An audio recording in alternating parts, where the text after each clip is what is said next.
Hello and welcome back. This is David from the Personal Finance Squad. We just finished with section 8.3, the minimum payment.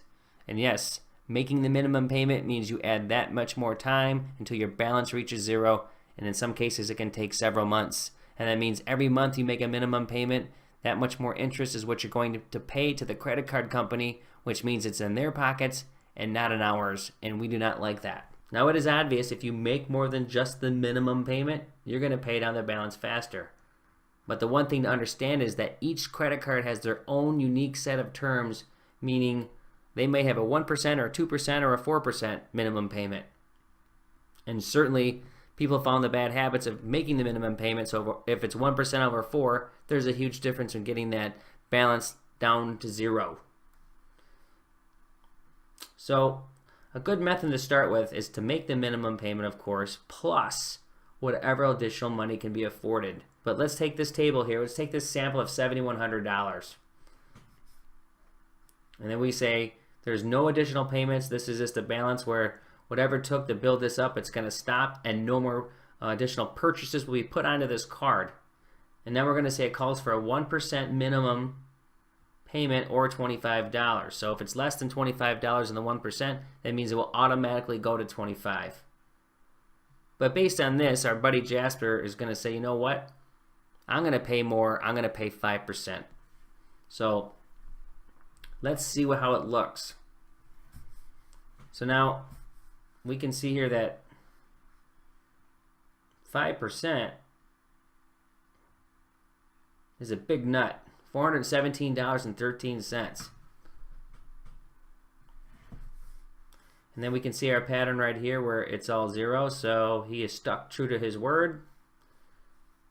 And you can see right here that the difference of interest, the minimum payment over it, is quite large. And then we can see that it takes a few months, but it starts dropping. The interest accumulating, kind of drawn in between here.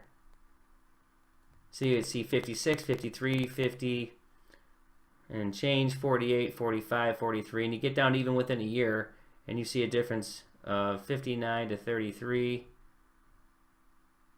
which on or about is about $25 and change in interest less a month. So that's a big, huge difference. And you can see here that this is the one scenario where it's still 5%. So what's happening with Jasper is he's sticking to his goal, but every month the minimum payment amount also decreases, even though he's gaining and getting that card paid down. Okay, so we can see some numbers here, and we see that now, after a year's time, Jasper has $4,052.53 remaining, and that's down from $7,159, so that's a nice gain. That is a 42.9% reduction. And I think he can live with that. Comparatively speaking, after 1 year, if he chose to make the 1% minimum payment, his balance would have stood at $6,403.94, and that would have been only a 9.8% reduction. So it is a huge difference. So a couple thoughts here.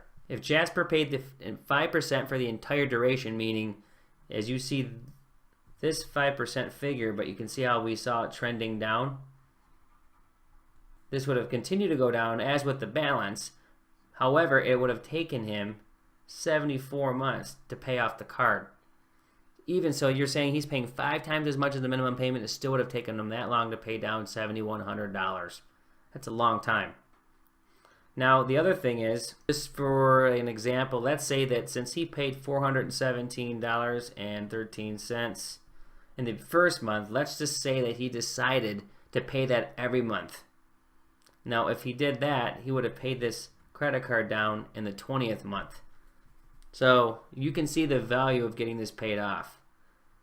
And imagine if Jasper would have paid just 1% for the entire duration. He would have went well over 100 months to pay this card down. Okay. So our next section is going to be 8.5, and we're going to see how other ways credit cards can ding you for charges and raise interest rates on you. And so thanks for joining, and we will see you in the next video.